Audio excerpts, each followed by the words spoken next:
Bill Gates ha sido de toda la vida un tremendísimo hijo de puta. Lo que pasa es que, ¿sabes lo que le ocurre? Le pasa lo mismo que a Florentino Pérez. Como tiene esa cara de seminarista rebotado, la gente no se lo toma en serio a la hora de pensarle como señor del mal. Pero es un tío bastante peligroso. ¿Por qué parece que ahora la humanidad tiene, en lugar de esperanza, tiene temor a la tecnología? Las únicas subvenciones que se han cubierto en la DANA y han sido pagadas puntualmente son las que han traído Amancio Ortega y Roche. Yo personalmente creo que una persona como Musk o una persona como Gates, por poner dos personas que pueden ser consideradas élites ideológicas, no tienen una ideología común más allá de la consecución del poder. España tiene que repensar y reflexionar sobre sus relaciones con sus empresas. Pero tenemos muy buenos empresarios. ¿Tú crees que si el Estado fuese, no sé si una empresa, pero si tuviese dinámicas empresariales de una empresa privada, sería mejor? A veces me he preguntado, a altas horas de la madrugada, ¿qué pasaría si Elon Musk fuese progresista? Ostras. Yo siempre he dicho que una de las cosas que me mantiene vivo es que por las noches me da igual que venga el Ejército de la Salvación a tocarme el tambor, que yo sigo dormido por completo. Pero, pues, fundamentalmente sería apoyado por un montón de gente y hiciera lo que hiciera, aunque comiera niños crudos. Entonces, la problemática de Musk no es tanto su persona, sino a quién apoya y de qué lado está y qué es lo que defiende. Bueno, Musk ha donado un montón de dinero históricamente a un montón de gente, ha pasado por un montón de fases y lo único que ocurre es que ahora mismo está en una cruzada que generalmente está asociada a algún trauma personal.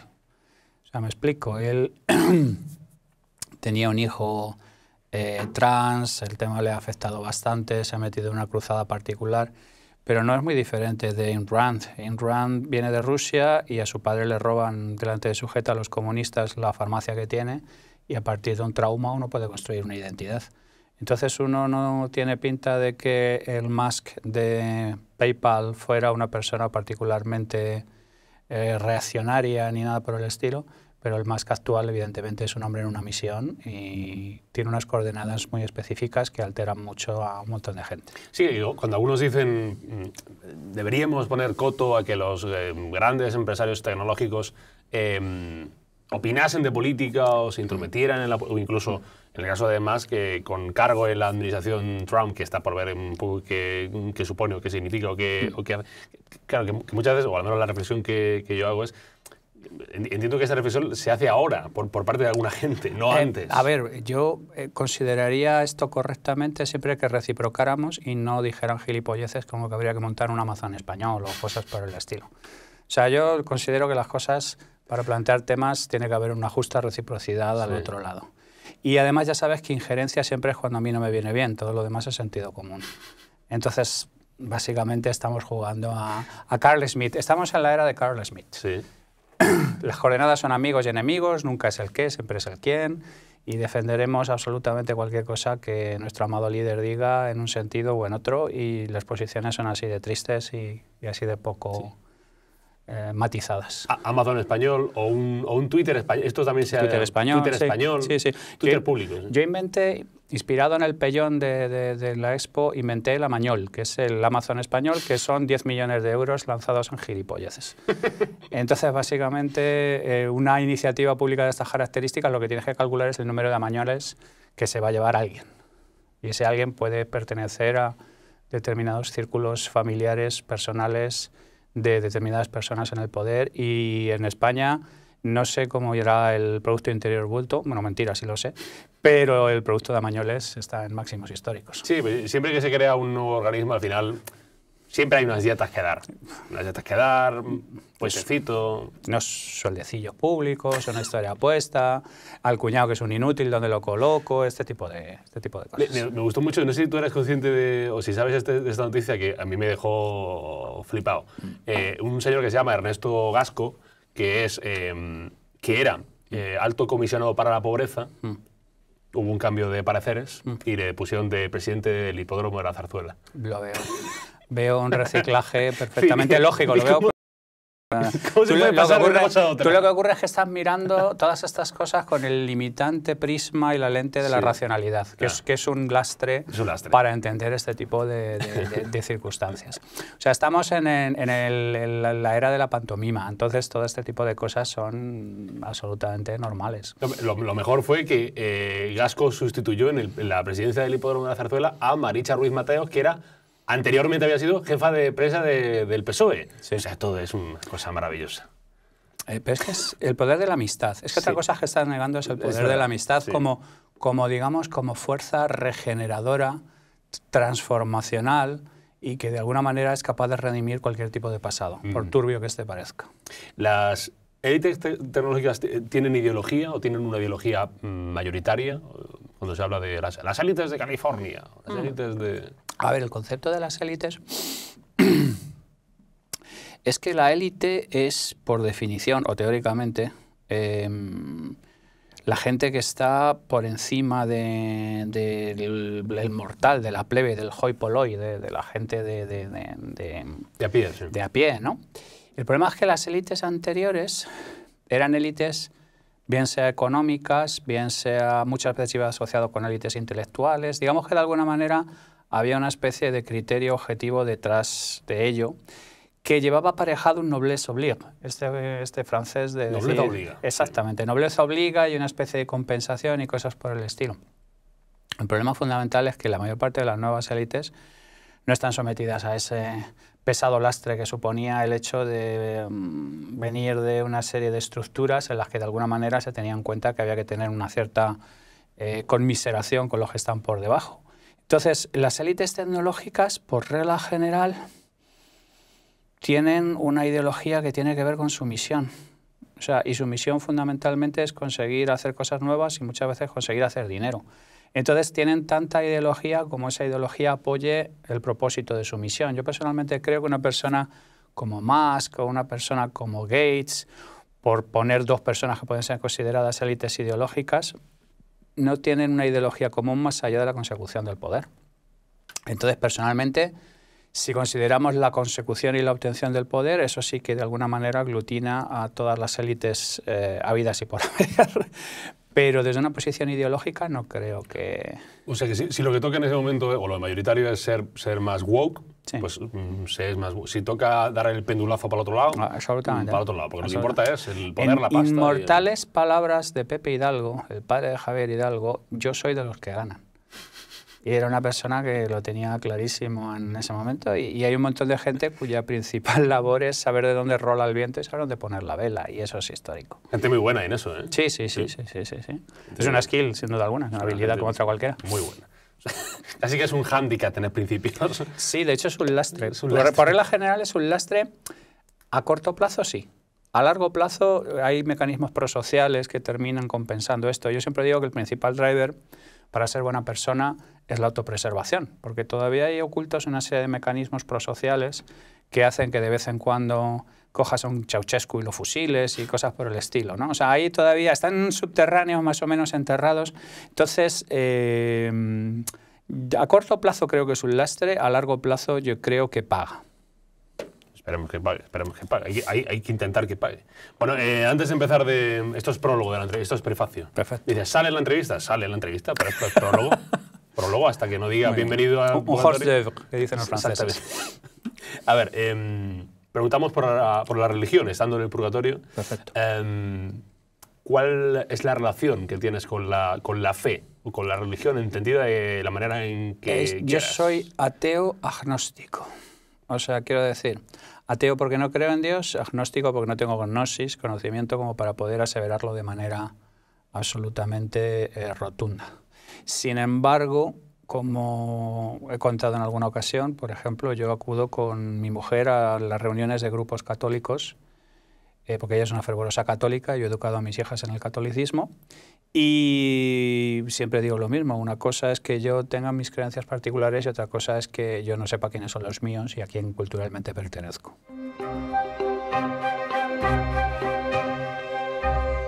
Javier Recuenco, bienvenido al Purgatorio. Un placer. Gracias por aceptar la invitación. por venir tan rápido, además. Gracias por la falta de criterio. Ha sido una falta de ser, es todo mejor. Es lo que mejor se nos da. Sin duda, falta de criterio. El córtex prefrontal de conocimiento, irracionalidad. Correcto. Esto es lo que mejor la irracionalidad. Lo que mejor se nos da es totalmente eso. Bueno, Javier es un hombre al que llevo siguiendo un tiempo, sin que él lo sepa. Ajá. Sin que lo sepa.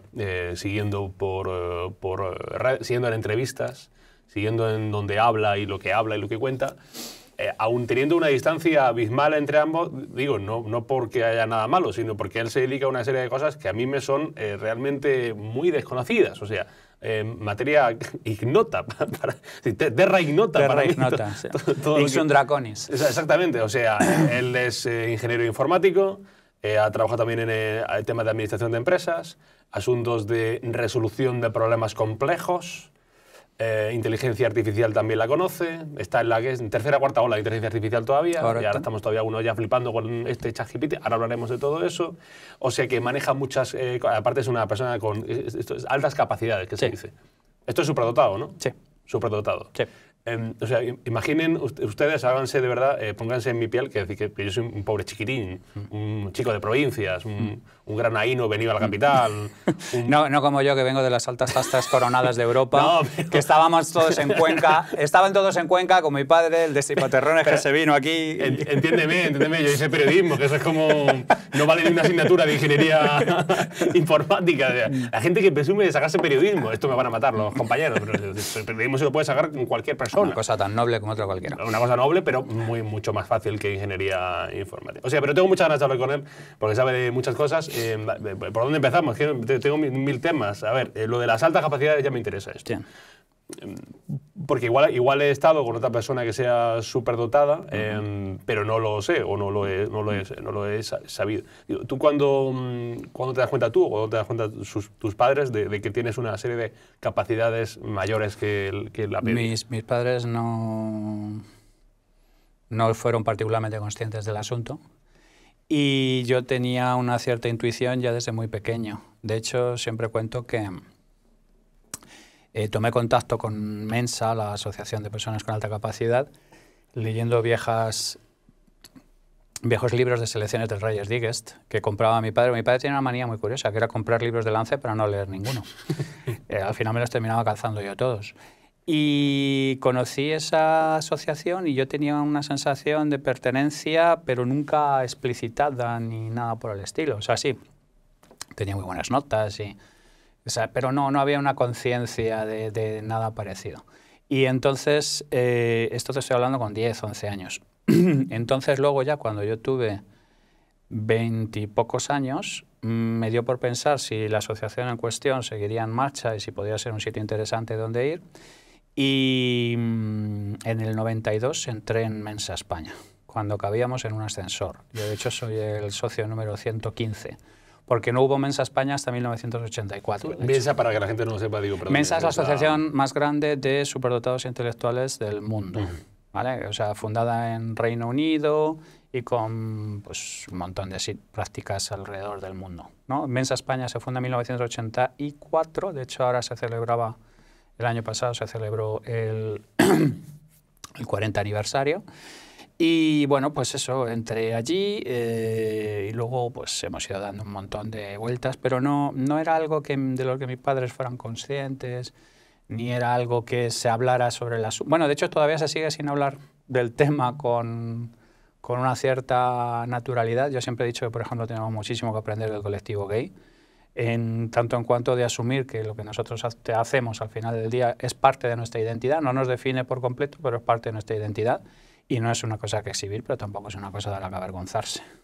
Entonces, lo he contado en varios sitios, en varias ocasiones. Yo he tenido una infancia complicada, con bullying, con todo este tipo de historias, y la superdotación y las altas capacidades nunca fue parte del discurso. Por eso ahora, por ejemplo, yo llevo mucho tiempo ayudando a padres de hijos con altas capacidades, porque normalmente el sistema no está preparado para gestionar gente que cae fuera de la curva, porque el sistema, por su propia naturaleza, está diseñado para el centro de la curva. Y yo creo que hemos avanzado, pero no lo suficiente. Y cuando yo me metí en Mensa en el 92, pues esto era prácticamente... Todo esto que ves, hijo mío, era campo. Sí, te he escuchado decir esto en algunos podcasts, de que España o el sistema educativo español o los padres españoles están más preparados o concienciados con que tengan un hijo, por ejemplo, pongas el caso de una persona con retraso cognitivo o serie de problemas a la hora de aprender, que de tener un hijo, al contrario, con un superávit cognitivo. O sea, están los padres más preparados, están los padres y el sistema, ¿no? Sí. Bueno, lo he dicho, armó bastante revuelo en su momento, pero es que estoy absolutamente convencido. Tú solo tienes que ver, por ejemplo, ¿has visto el documental de Antonio Vega, Tu voz entre 3000? No lo he visto. Es fascinante. Está la madre de Antonio Vega contando cómo de pequeño, en el liceo francés, le dijeron que su hijo era de altas capacidades. Y acto seguido la madre dijo, y me dijeron que esos eran los peores. Pobrecito. O sea, hubiera utilizado las mismas palabras que si lo hubieran dicho que tenía ELA o que tenía algún tipo de... O era un síndrome de Down. De síndrome de Down o cualquier cosa por el estilo. Sí. El sistema está diseñado para el centro de la curva. Ahora mismo se han hecho muchos esfuerzos para intentar atraer a la gente de la parte izquierda, con efectos colaterales como que, por ejemplo, hemos desplazado la ventana hacia la izquierda, y a la gente de la derecha, pues es que no, es que además son unos privilegiados de que se quejan, morcilla que les den. El ser superdotado, digo, puede generar, la lucidez puede generar más infelicidad.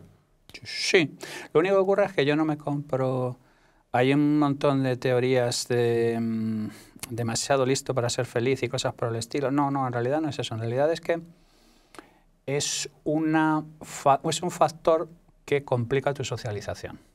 Y es complicado, siendo animales colectivos como somos, que sin una socialización adecuada no seas feliz. No seas feliz. O sea, tú puedes ser feliz un rollo, una bomber, ¿no? E irte a la montaña, a tu cabaña, vivir de lo que caces y cosas por el estilo. Pero la gente superdotada que realmente es funcional son gente que tiene muchos amigos, son gente que tiene relaciones satisfactorias con la gente. Normalmente tienen más problemas con la sociedad. O sea, yo siempre pongo el ejemplo de William James Sidis, que posiblemente es una de las personas con el coeficiente intelectual más alto registrado, que esta persona termina trabajando de bedel, es la inspiración, de hecho, para el papel que hace Matt Damon en El indomable Will Hunting. Sí. Pero es que esta persona tenía muchos amigos, y de hecho cuentan cómo celebraban en su casa fiestas, y él lo que hacía era, por ejemplo, una cosa que hacían era leer el crucigrama del Washington Post y luego con los ojos vendados los resolvía completo, tanto en horizontal como en vertical, de memoria. Pero él tenía un grupo de amigos con el que jugaban a este tipo de cosas. Y de hecho, cuando él se muere, el FBI entra en su casa y descubre que el tío había escrito como 150 libros, incluyendo hablar de agujeros negros antes de que Hawking los demostrara y cosas por el estilo. O sea, esta persona había logrado ser funcional, había logrado integrarse, pero había entendido que sus principales intereses iban en contra de donde él había estado. Él había entrado en Harvard, quiero recordar, no le habían aceptado con 12 años, entró al final con 14, se graduó con 17, o sea, este tipo de animal. No hay una narrativa, digamos, explícita que indique que la alta capacidad te lleva a la infelicidad. En general, la racionalidad y los procesos racionales te llevan a la infelicidad, pero eso es otro tema. Sino que normalmente esto ha llevado a tener problemáticas de socialización desde pequeño, y es muy complicado que una persona que tenga problemas de socialización en general llegue a ser plenamente feliz. Pero son dos cosas completamente diferentes. Sí, que no es como aquello que decía, alguno que yo pensé que decía, esto de yo feliz, ¿por quién me toma? No somos Schopenhauer, no seamos así. Esta persona que su madre le dice, oye, mira, ven a casa si quieres, pero no me des la chapa, no me cuentes lo malo que es el mundo, te vas a tu puta habitación, me dejas en paz, me das dolor de cabeza. O sea, no es el caso. Y Javier, decides estudiar ingeniería informática, entiendo. ¿Era lo que más te apasionaba en ese momento? Bueno, es que con 11 años descubro los ordenadores. Yo siempre, esto luego lo he examinado un poco echando la vista atrás, y siempre me han atraído las cosas que yo creo inconscientemente que van a cambiar el mundo. Y entonces, en el 81, 82 eran los ordenadores, luego fue la personotecnia, luego fue la resolución de problemas complejos, y yo con 11 o 12 años tenía clarísimo que yo me iba a dedicar a los ordenadores porque eran la cosa más fascinante del mundo. Vi un ZX81 detrás de un escaparate, Era un trasto con 1K de memoria. Luego le estuve dando la chapa a mi padre varios años hasta que me compró el Spectrum y a partir de ahí ya me picó el bicho y nunca miré para atrás. La tecnología, ¿no? Sí. No fuiste equivocado. No, pero digamos que luego ya he hecho varias... De hecho, yo calculo que cada 10 años así me reformulo por completo profesionalmente. No es una regla así específica, pero sí que, digamos que de alguna manera detecto que hay una macro tendencia que naturalmente está totalmente incipiente y todavía no va a cambiar el mundo, y me subo al carro. De hecho, ahora todo el mundo se está volviendo loco con el tema de los agentes autónomos para inteligencia artificial. El ChatGPT y todo eso. Sí, ¿no? sí. Bueno, no, eso es la parte de los LLMs. Eso es vale. la parte, todo lo que es la parte de los procesadores, los grandes modelos de lenguaje. No, estoy hablando ahora de los agentes autónomos que van a ser capaces de trabajar en base a temas de inteligencia artificial, entre ellos, sin necesidad de mediación de personas y cosas por el estilo. Claro, yo entré en Schlumberger SEMA en el 98 como especialista en agentes móviles, que acababan de empezar. O sea, la gente no se lo cree ahora, pero la gente que llevamos mucho tiempo en inteligencia artificial nos hemos comido 3 o 4 inviernos de la inteligencia artificial, donde no te comías una paraguaya, no había un duro de inversión. Éramos eso, lo digo yo mucho, yo Pesti en un desfile de Victoria's Secret, nadie quería saber nada, no había dinero, no había absolutamente nada. Sencillamente a las cosas les llega su tiempo y el tiempo es cuando... No es controlable ni es predecible. O sea, que ahora como estamos toda la humanidad flipando un poco con la IA y con... Sobre todo te decía con lo de ChatGPT, que es lo más, más popular seguramente de inteligencia artificial, tú ya vienes ahí maleado, digo. A ti dices, no, esto otra más, ¿no? No es otra más. Yo creo que es la primera killer app real que se ha producido alrededor de la inteligencia artificial, pero es que la inteligencia artificial... Para que tú veas la poca idea que tenemos de inteligencia artificial, se juntaron un grupo de científicos en los 50 y querían definir la inteligencia artificial y se fueron a un hotel en las montañas y pensaban que en 10 días iban a articular las bases y a formarlo. O sea, en realidad no teníamos ni idea de cómo funcionaba todo este tipo de cosas y ha habido un montón de pequeños pasos hasta llegar a donde hemos llegado ahora mismo. ¿Vale? Entonces quiero decir que no es un tema... una cosa es que haya unos fundamentos de una ciencia y otra cosa es que llegue una killer app, una aplicación que cambia por completo las reglas del juego. Entonces la inteligencia artificial lleva 50, 60, 70 años sin armar mucho ruido y de pronto aparece una cosa que rompe por completo las reglas del juego. Y en este caso son los grandes modelos de lenguaje y los interfaces conversacionales con grandes bases de datos y que era lo que no teníamos. Enormes datasets, la aparición del paper de Google hablando de los transformers. O sea, las cosas se transforman de manera radical normalmente cuando aparece una aplicación que transforma la vida de un montón de gente de manera simultánea. Y mientras ha habido un montón de predecesores que han estado picando piedra durante un montón de tiempo sin prácticamente resultados. Sí, por así decirlo, cuando tu tío habla de ChatGPT, ya... Eso es. Pero no es muy diferente de aquello que decía Rockefeller, de que cuando el que me limpia los zapatos me habla de comprar en bolsa, yo vendo. Pues no deja de ser muy diferente. Sí, no, ¿por qué? Y tú llevas muchos años ya en el mundo de la tecnología, de la informática, y esta es una reflexión que ya se la ha escuchado a alguna otra gente, ¿no? ¿Por qué parece que ahora la humanidad tiene, en lugar de esperanza, tiene temor a la tecnología? O tiene temor a cierta parte de la tecnología. Porque yo siempre ahora estoy escuchando discursos, no sé si bastante temerosos, pero algunos que otros sí, por ejemplo, con la inteligencia artificial, ¿no? Y con el problema de los trabajos que se va a cargar, la economía, cómo va a sufrir las consecuencias de la tecnología. Y no me deja de resultar un poco curioso cómo en el momento de mayor esplendor tecnológico de la historia de la humanidad, tenemos este temor al poder de la tecnología. Bueno, yo creo que en realidad es temor a la incertidumbre. Al futuro. Sí. No, a la incertidumbre. Quiero decir, un futuro que sea predecible no es un futuro incierto. Sí.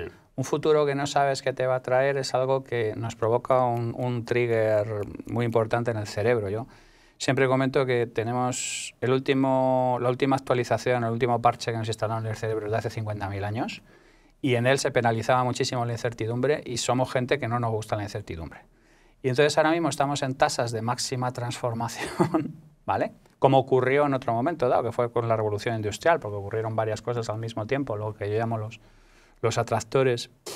Y el ser humano todavía gestiona muy mal la incertidumbre.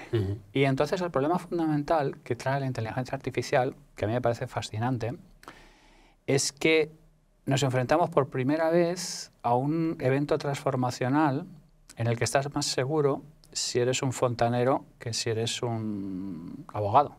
Esto no ha pasado jamás. O sea, no ha pasado jamás. Cuando había una nueva irrupción de algún tema, algún concepto nuevo, lo que ocurría es que un montón de trabajos manuales se iban a paseo. Entonces, ahora mismo lo que ocurre es que los grandes procesados, los grandes modelos de lenguaje, lo que están descubriendo es que un montón de cosas que pasaban por trabajo intelectual en realidad son hojarasca intelectual, son teatro de la erudición, son acumulaciones de información. Esa es una batalla que ya no podemos ganarle a las máquinas ya hacen mejor que nosotros. Entonces lo que ocurre es que el trabajador manual tenía un miedo que verbalizaba físicamente quemando telares y cosas por el estilo. Pero ahora el trabajador intelectual reacciona en contra de esa amenaza vital que le supone la aparición de la inteligencia artificial, pues haciendo entradas de blog o publicando cosas en un periódico o haciendo alguna historia por el estilo. Pero fundamentalmente lo que ocurre es que en aquel momento era una respuesta más bien física primaria y, si me apuras, brutal, y esta es una especie de respuesta como más elaborada, más pretendidamente intelectual, pero en el fondo no deja de ser una respuesta visceral a una amenaza vital, que es lo que se está percibiendo. Sí. No, es verdad que ahora, si ahora te dan a elegir, a lo mejor muchos, por ejemplo, que gente que haya estudiado traducción me mata.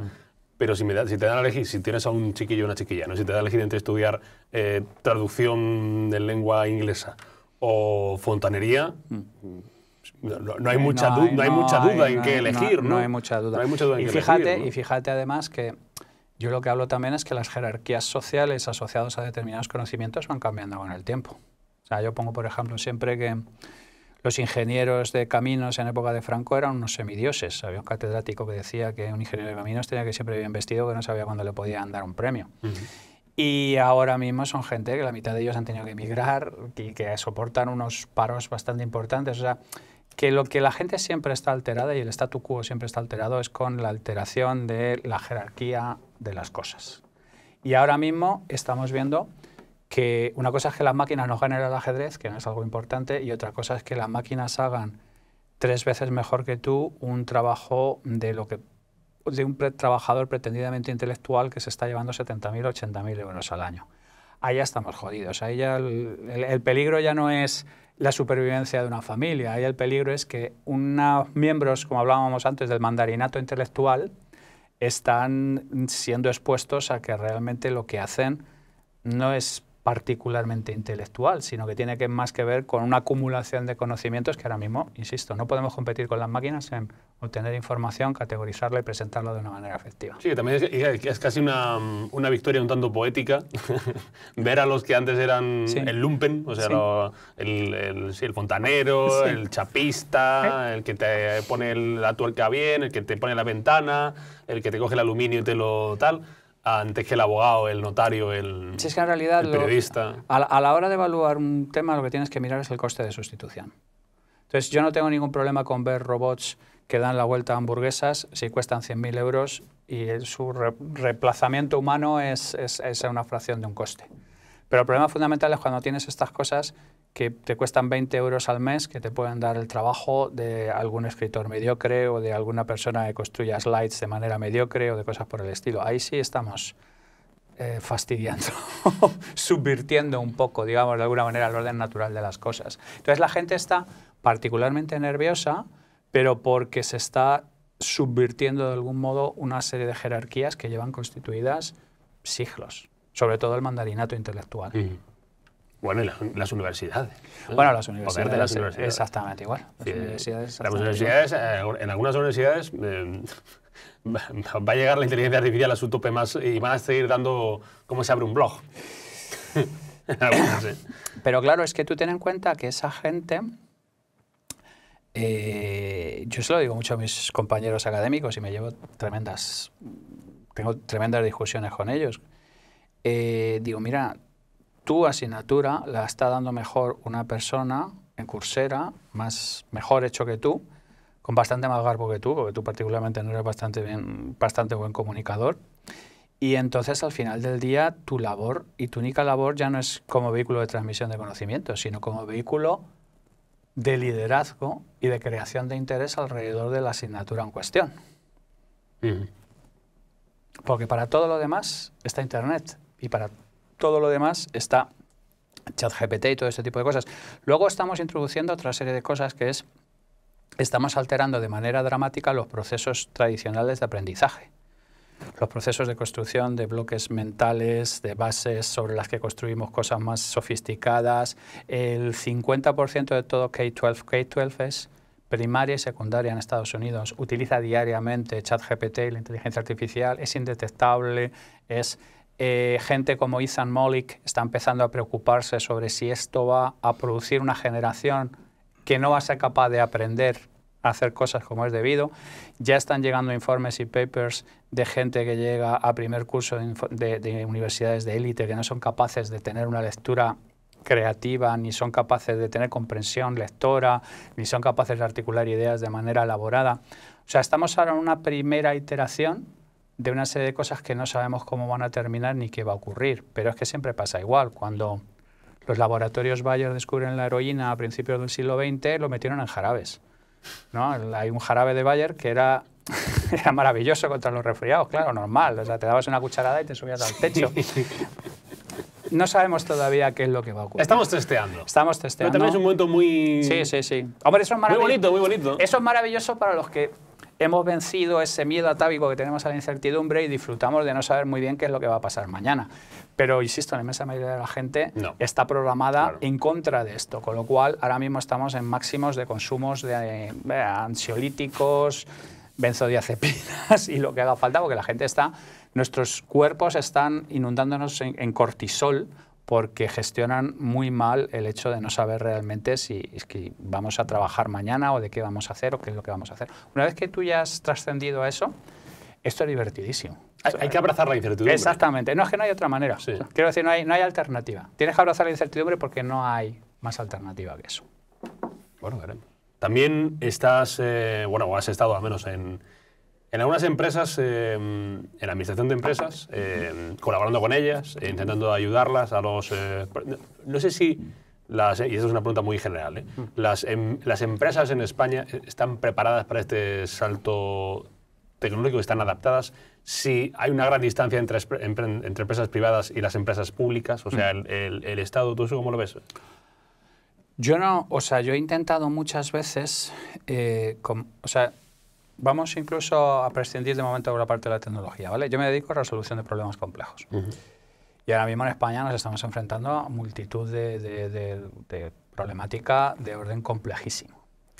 Y tenemos problemas con qué va a ocurrir con las pensiones, qué va a ocurrir con la demografía, qué va a ocurrir con los cambios demográficos. O sea, hay un montón de cosas que requieren de una colaboración público-privada para poder funcionar.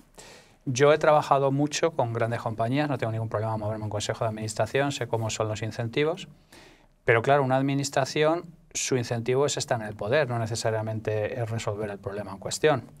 Y lo que sí he visto es que es muy complicado poner a trabajar esa colaboración público-privada mística. Yo siempre he pensado que es un tema son ADNs muy complicados, muy diferentes. He estado viendo además, trabajando con gente del tercer sector. Para resolver determinadas cosas tendría que haber una integración entre colectivos que no hay traductores naturales ni orquestadores naturales entre ellos. Uno piensa que los otros son unos abrazárboles, estos piensan que estos son unos hijos de puta que comen niños pequeños crudos por la noche, los otros de aquí piensan que estos viven del cuento. O sea, quiero decir, es una mezcla muy compleja y las soluciones al asunto están en ese escenario. Nosotros estamos ahora en un país donde tú puedes decidir rebajas en la jornada laboral o aumentos en el salario mínimo sin hablar con una de las partes. O sea, quiero decir, estamos en ese tipo de escenarios de antagonismo absoluto y sin posibilidad real de orquestación. Entonces, es que no tenemos un problema de tecnología muy complicado, pero tenemos otro problema todavía más grande, que es de antagonismo narrativo entre un montón de gente que debería estar trabajando de manera armónica y sí. orquestada. Y hay un problema realmente importante. Y yo he trabajado con compañías de todo tipo y no es tanto un problema de que tengamos un problema con la tecnología, que a veces lo tenemos, sino que normalmente ahora mismo poner una empresa en España es prácticamente una misión heroica. O sea, no estamos bien vistos los empresarios, no estamos entendidos como parte de un tejido global, los chavales quieren ser funcionarios, cosa que a mí me parece que y lo entiendo porque los incentivos están colocados en un sitio muy concreto y los chavales no son idiotas. Pero yo creo que todo esto al final del día es dañino para un tejido de un país como el nuestro, que además es que se enfrenta a unos desafíos absolutamente brutales. Entonces, por intentar resumir, yo creo que el problema no es tanto tecnológico como que yo creo que España tiene que repensar y reflexionar sobre sus relaciones con sus empresas. Porque tenemos muy buenos empresarios. Al final la curva de Gauss se aplica a todo y tenemos cosas buenas y tenemos malas, pero yo personalmente creo que no somos justos con el tejido empresarial español. O sea, que hay que poner, entiendo yo, el gobierno, en ese caso del señor Sánchez, o los gobiernos autonómicos, poner en valor la figura del empresario o colaborar con el empresario. Sí. Es decir, no poner al empresario, como algunas veces este gobierno ha pretendido con alguna serie de discursos, como el del Lamborghini. Sí. O sea, el empresario como el enemigo, o como el de enfrente, el del otro lado del muro, o sea, cuando son imprescindibles. A mí ese tipo de discursos me producen sonrojo intelectual. Pero claro, en un momento dado ya piensas si no es realmente que está adaptado al mensaje al votante. Entonces ya no es un problema de que el mensaje sea un problema intelectual, sino que a nivel masa, a nivel grupo, a nivel país, nos deberíamos replantear nuestra relación con el empresariado. Yo pertenezco a un montón de organizaciones empresariales, conozco un montón de CEOs. Yo lo único que conozco es gente que cuando tiene que despedir a gente se pasa días sin dormir y llora como un perro y sufre muchísimo por poner las cosas adelante. Y nunca he visto esos criminales que comen niños por las noches ni nada por el estilo. Entonces yo personalmente creo que tenemos una imagen muy equivocada del empresariado español y yo creo que básicamente es algo colectivo y que en el fondo el gobierno lo que hace es detectar que hay esa pulsión y lanzar una serie de mensajes sonrojantes intelectualmente, pero que conectan con una pulsión que yo creo que como país deberíamos reflexionar sobre ella. Casi con a veces, no sé si la palabra es muy grande, pero casi a veces con un odio de algunos ciudadanos, de alguna parte de los ciudadanos hacia el empresario. Sí. Decía, Amancio Ortega o Juan Roch. Las únicas subvenciones que se han cubierto en la DANA y han sido pagadas puntualmente son las que han traído Amancio Ortega y Roch. Y lo sé porque tengo un montón de gente allí. Y hemos estado hablando de un montón de cosas. He estado en temas como Revive Valencia, he estado en un montón de cosas. Yo personalmente creo que nos tenemos que hacer mirar un poco la empresofobia que tiene este país. Has tocado varios temas que me parecen interesantes. Uno de ellos, decías, lo de la resolución de problemas, por ejemplo, en la administración. A lo que me sale pensar es que mucha de esa gente lo que vive no es para resolver el problema, sino para perpetuar el problema, porque si se resuelve el problema, ellos se quedan sin trabajo. Correcto. Sí, ya está, Upton Sinclair decía aquello de que es muy complicado convencer a alguien de la existencia de un problema cuyo trabajo depende de la negación del mismo. Claro, o sea, la gente lo que no va es contra sus propios incentivos. Exactamente. Y no van a ir contra por poner otro caso que no sea la administración pública, pero sí un funcionario público. El profesor de no sé qué asignatura de una materia que ya no le interesa a nadie, que ya no sirve para no va a ir en contra de eso, aunque tú se lo expliques, porque vive de... La gente contra sus propios... Lo que no va nunca es contra sus propios incentivos. Es posible que para hacerlo construya racionalizaciones tremendas y lo que yo digo, ¿no? Auténticos Neuschwansteins de bullshit para intentar, de algún modo, convencerse a sí mismo de que eso es así. Pero lo que está claro es que hay un montón de gente, yo siempre digo de manera medio jocosa que el 10% del PIB del país es pantomima, es gente que está preocupada de hacer como que está preocupada de hacer lo que teóricamente tiene que hacer, mientras no lo hace. Y es así, y es así. Y eso consume un montón de energía y un montón de esfuerzo que no sé si puesto a resolver el problema no conseguiría resolver el problema. Pero es que muchas veces si un problema se reformula de una manera específica, hay un montón de gente que pierde una serie de ventajas y se generan los efectos cobra, hay problemas de agencia. O sea, yo lo tengo esto súper estudiado, que hay un montón de gente que me verbaliza que quiere resolver una serie de cosas, pero en realidad no tiene ningún interés. ¿Tú crees, te habrán hecho esta pregunta seguramente, ¿tú crees que si el Estado fuese, no sé si una empresa, pero si tuviese dinámicas empresariales de una empresa privada, funcionaría mejor? Yo creo que hay determinadas cosas que sí y determinadas cosas que no. O sea, quiero decir, yo defiendo el Estado, pero con hombres de Estado al frente. Lo que no podemos tener es un Estado con gente que tiene su propia agenda particular, porque entonces tenemos lo peor de ambos mundos. Y estoy de acuerdo que una empresa al final del día no tiene esa visión colectiva necesaria por parte del Estado, ¿vale? Pero lo que no puede ser es que haya gente que defienda el Estado sin hombres de Estado. O sea, lo que no se puede es defender un Estado en el cual hay un montón de gente que lo que tiene es su agenda particular y su agenda privada y que no mira por el Estado.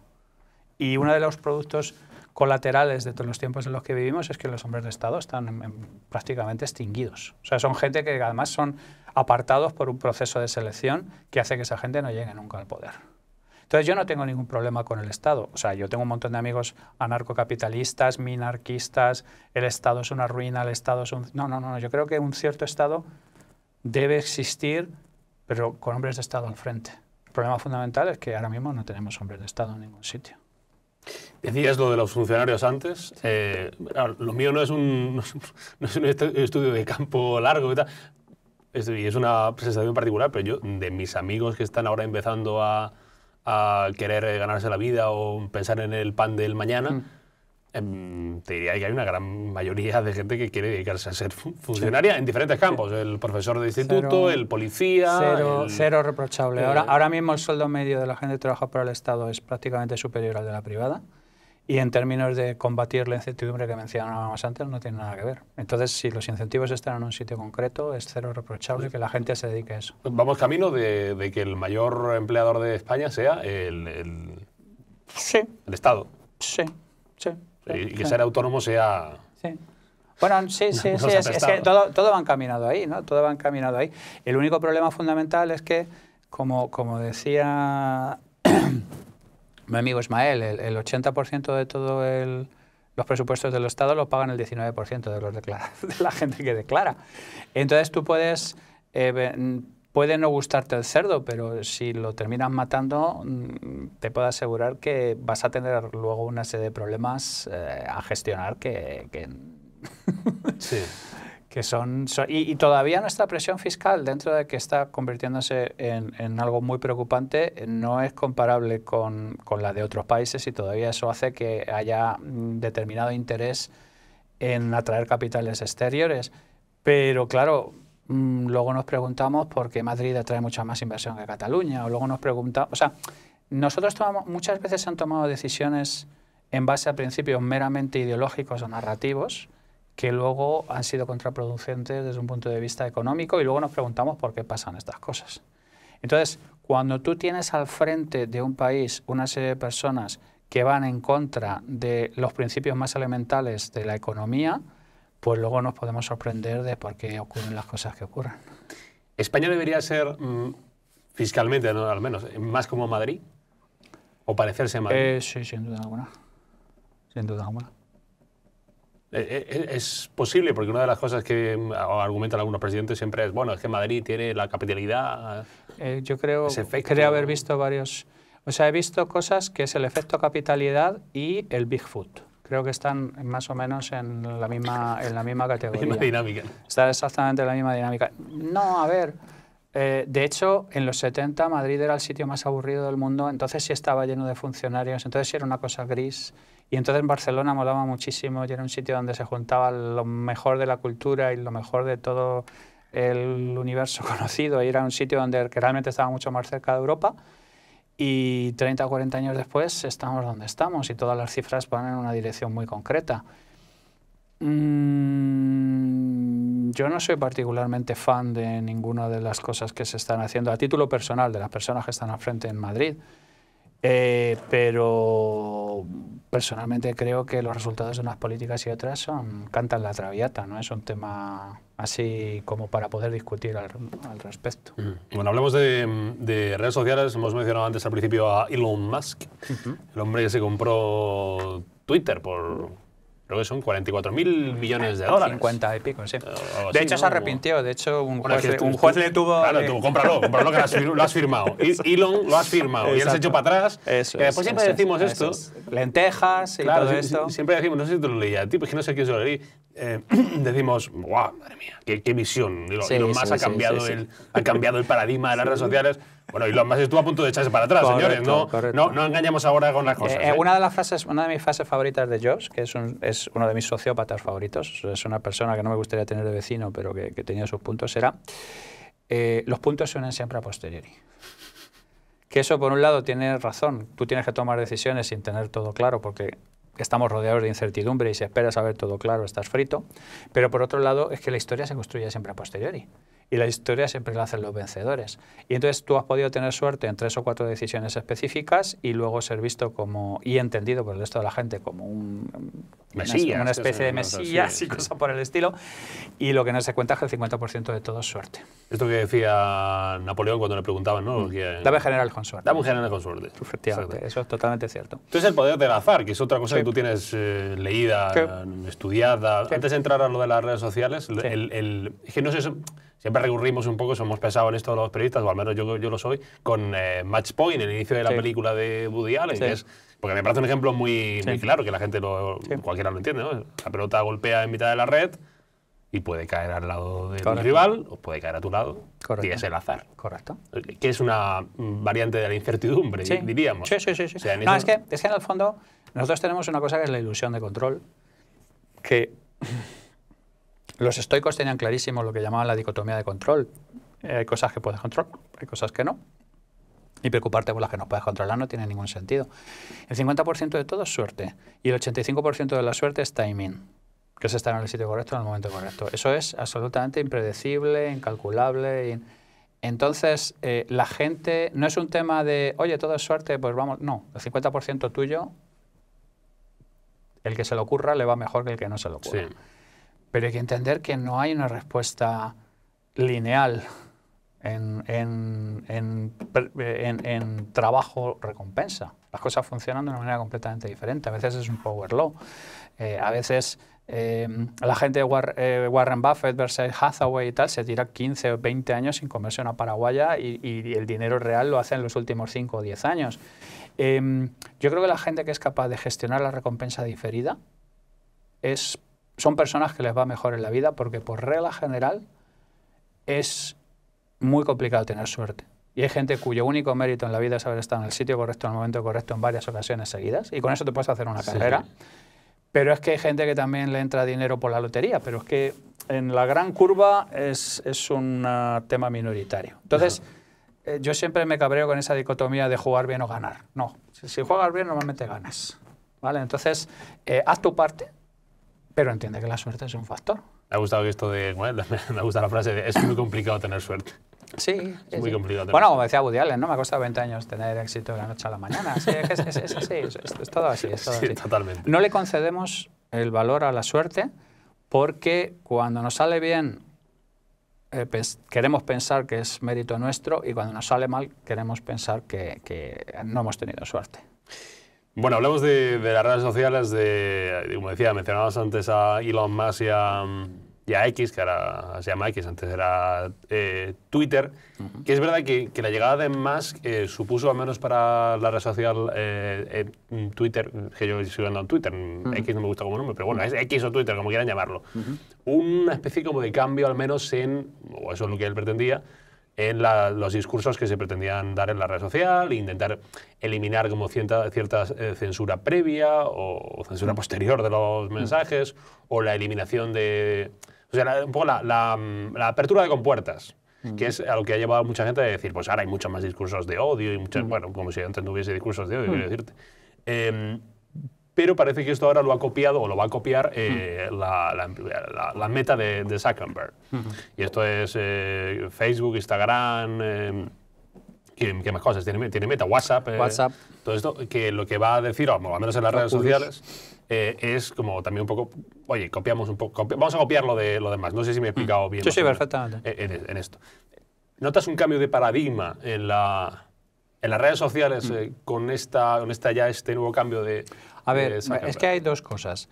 Uno, el péndulo está cambiando. O sea, digamos que de alguna manera durante un montón de tiempo ha habido una serie de planteamientos específicos con respecto a qué está bien, qué está mal, qué es izquierda, qué es derecha, qué es tolerable, qué no es tolerable, que durante bastante tiempo ha ido leaning hacia la parte de la izquierda. La gente se piensa que el Twitter anterior a Musk era una especie de paraíso donde emanaban los ríos de leche y miel ahí entre el Tigris y el Éufrates.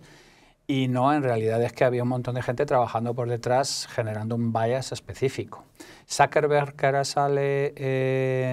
Zuckerberg es una persona que yo le llevo dando palos desde el 2012, cuando darle palos a Zuckerberg era pegarte un tiro, fundamentalmente porque todas las redes sociales han convertido todos los temas de información en auténticos, son agencias de publicidad, en realidad son mecánicas para sacar dinero y datos e información a un montón de gente.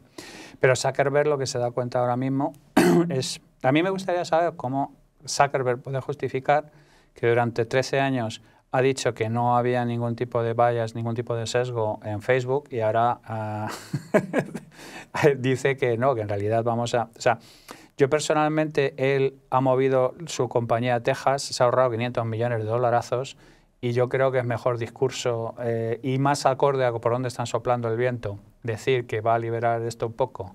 Y además le voy a meter un castañazo a Accenture, que era quien se encargaba de lo que era la parte del equipo de fact-checking fundamental con todo este tipo de cosas. Y avisar, oye, por favor, que venga alguien que tenga menos de 60 años de nuevo a Facebook. ¿Vale? Entonces... Zuckerberg es una persona que yo personalmente admiro, pero como puedo admirar a Landru o al doctor Petiot o a cualquier asesino en serie, ¿no? Este tipo de gente que tú les ves decir, hostia, qué maravilla, qué animal salvaje,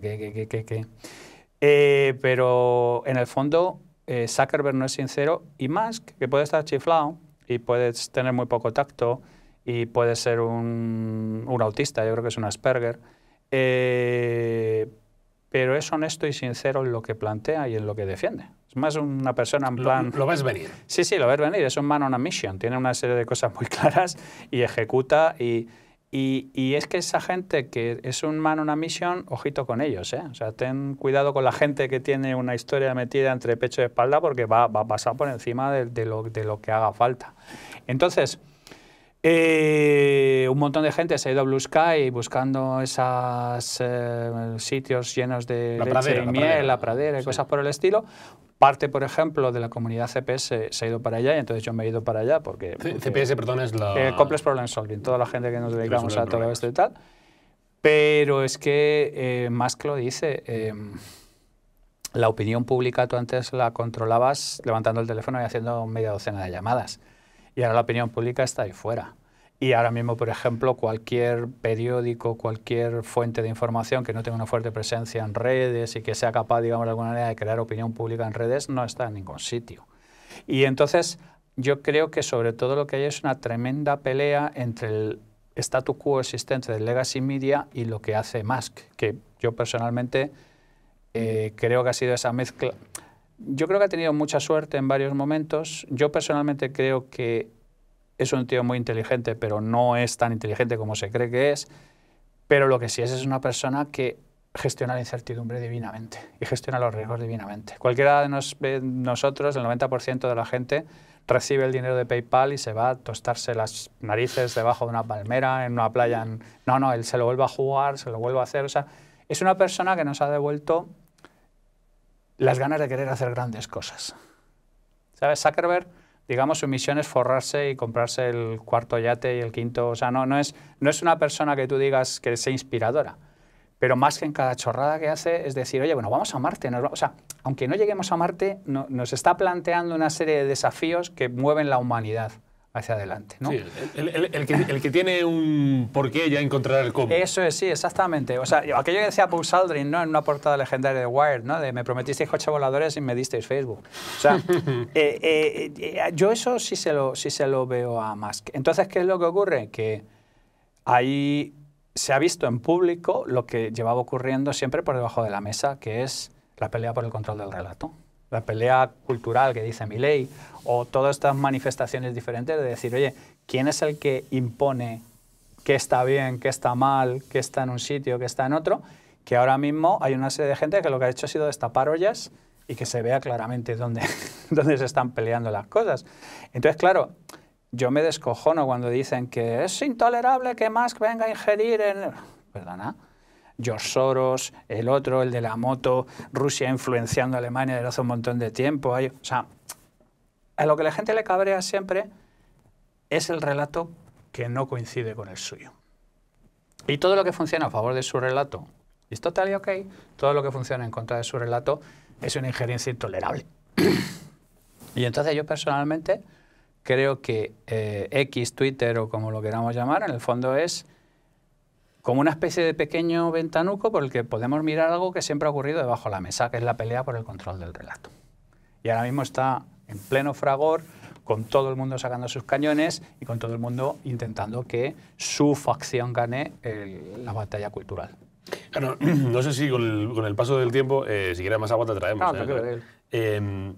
Si con el paso del tiempo veremos estos años anteriores, que no sé si la comparación es muy acertada, pero como una especie como de macartismo en algunas redes sociales, de alguna censura. ¿Tú crees que veremos esto? Yo dentro de 15 años echaremos la vista para atrás y diremos, pero qué cojo, ¿qué estamos? ¿Ves lo que te comentaba antes? De cuando sale Bayer con un jarabe basado en heroína y tal, y dices, espera, ¿cómo pueden hacer eso? ¿Cómo pueden hacer eso? Pues es que pasará exactamente igual. Dentro de 20 años se hablarán de estas décadas, de la influencia perniciosa que ha habido en las universidades, de un montón de cosas que han sido absolutas locuras y absolutas cosas demenciadas, empezando por todo el mecanismo de captura de datos, sondas anales y toda esta historia en la que Zuckerberg ha sido una persona clave a la hora de afrontarlo, y diremos, pero ¿en qué cojones estábamos pensando? Y efectivamente se mirará estas décadas como se mira el macartismo, como siempre, pensando que esto ahora mismo no funciona. Y es que exactamente como ocurrió no ocurrirá, porque el contexto se ha movido. Pero las motivaciones humanas siguen siendo las mismas desde hace miles de años. Y básicamente lo que hacemos es diferentes reescrituras de los mismos patrones de lucha por el poder y de desafío al poder. ¿Al menos tienes esperanza, digo, en el cambio de opinión de Zuckerberg? ¿De Meta? No. Creo que ya es demasiado. ¿No tienes fe en su palabra? No, no tengo fe. O sea, hay determinadas personas que me digan lo que me digan, yo ya sé que me están mintiendo. Uno de ellos es Zuckerberg. Otro nos cae mucho más cerca. Mucho más cerca, dices, vive... Sí, a una distancia vive más... por ahí, ¿no? Sí, tan... Una vueltecilla. No, todavía la carretera de Galicia, ¿no? Sí, es una posibilidad. Es una posibilidad que no descarto en ningún momento. Si te digo fact-checking, ¿a ti qué te sale decir? Pantomima. Los sistemas de verificación, los fact-checkers son una... Pantomima pura y dura. Cuando una gente cobra dinero por encontrar bugs en el sistema, ten en cuenta que van a encontrar bugs. Los que ellos quieran. Los que ellos quieran. Pero es que ocurre en los sistemas de producción de software, ocurre en un montón de cosas, o sea, no... Hay muy poca gente, yo he conocido gente de verdad absolutamente comprometida con el asunto, como mi amigo Mario Tascón, pero son minoría. La inmensa mayoría de las iniciativas, cherchez l'argent, que dicen los franceses, busca la pasta. ¿Y quién paga? ¿Quién no paga? ¿Quién hay? ¿Quién bueno, no hay? de hecho, tú estás viendo ahora mismo la paradoja que se está dando espacio-temporal, en la cual hay fact-checkers haciendo fact-checking del hecho de que Mark Zuckerberg les está diciendo que lo que se estaba haciendo en fact-checking no estaba haciendo fact-checking, y tenemos una especie de paradoja recursiva temporal absolutamente maravillosa. Es que en esto apuesto, siendo un poco antiguo, que hacer periodismo, es decir, encontrar la verdad. Hay que fact-checking. Es que, a ver, pues es que está inventado, macho. Woodward, Bernstein, o sea... Ya está, si el periodismo ya estaba inventado, es decir, de la verdad, la mentira... El periodismo ya está inventado. ¿Cuál es el problema? El problema es que con el colapso de los modelos de negocio asociados a los medios periodísticos, pues la mayor parte de los medios han tomado una serie de atajos que son complicados de deshacer una vez que los tomas. No, y que después hay un, y esto yo sigo pensando, lo quiero decir que esto ya no es una opinión personal, que hay una cuestión de responsabilidad individual de la gente. Que, es decir, que usted que nos está viendo, o el que nos escuche, o el que nos lea, es de él, de quien depende, de quién fiarse, y de qué fiarse, y qué creerse, o qué no creerse. Bueno, si tú te informas a través de WhatsApp, o en el canal de Telegram de Alvise, eso es tuyo, es tu libertad. Eso está inventado desde hace mucho tiempo, ya lo decían los latinos, cabe a temptor que el comprador se proteja. Exactamente. Bueno, Javier, vamos a ir cerrando.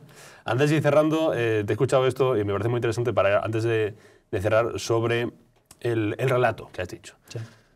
Ojalá el dato matara al relato. No es así. Pero nunca ha pasado. El relato se folla en el capó del coche al dato por todos los orificios habidos y por haber, y luego utiliza un bate de béisbol y ya no sigo. Es gráfico, ¿eh? Sí, sí, no hemos entendido. No, pero además es que yo he sido data manager en los 90, o sea, quiero decir, más que creo yo en el dato, no cree nadie. Pero el dato mata relato me ha parecido siempre una ingenuidad peligrosa. Javier Recuenco es un hombre interesante, yo creo. Lo pueden seguir en Twitter, en Instagram, en fácilmente localizable. Conferencias que da, está en no sé cuántas empresas y trabajando y ayudando. Y ha estado aquí para hablar de inteligencia artificial, de censura, de Elon Musk, de Zuckerberg, que le cae mal. ¿Te cae peor Zuckerberg que Bill Gates, por ejemplo? ¿Bill Gates te cae mal? Bill Gates ha sido de toda la vida un tremendísimo hijo de puta, pero ya no de cuando ha sido filántropo, sino de cuando trabajaba. Microsoft ha hecho una serie de cerdadas súper guapísimas durante mucho tiempo. Expulsó a Digital Research del mercado de los... Lo que pasa es que, ¿sabes lo que le ocurre? Le pasa lo mismo que a Florentino Pérez. Como tiene esa cara de seminarista rebotado, la gente no se lo toma en serio a la hora de pensarle como señor del mal, pero es un tío bastante peligroso. ¿Vale? Pero Zuckerberg es la nueva versión joven y con el pelo rabiosamente actualizado del mismo cínico peligroso. O sea que si yo tengo que elegir, con Zuckerberg me he peleado más que con Bill Gates. Entonces Zuckerberg es mi demonio personal. Qué importante es el físico, ¿eh? No lo sabes hasta qué punto. Florentino Pérez, yo siempre digo que la ventaja que ha tenido siempre es que eso, tiene una cara de seminarista rebotado que la gente no se lo toma en serio. Y cuando lo quieren notar ya tienen un cuchillo clavado en la cuarta intercostal.